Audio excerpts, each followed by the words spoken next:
vamos aprender o número 10 em Quimbundo. Dikwinyi. O número 10 podemos pronunciar de duas formas, com o prefixo di ou sem o prefixo di. Com o prefixo di fica da seguinte forma: Dikwinyi.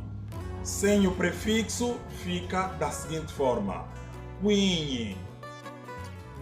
Agora vamos rever os números de 1 a 10.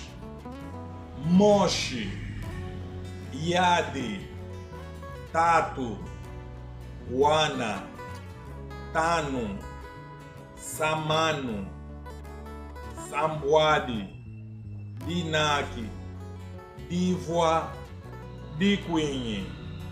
Segue, continua aprendendo na página Quimbundo na Prática. Etu mudietu, etu tola mukididi kwa moshi, tu andadi sangadingi, mukitanga nakyala mukwiza. Dijina diami, mese nengushi, shalenu kiambote.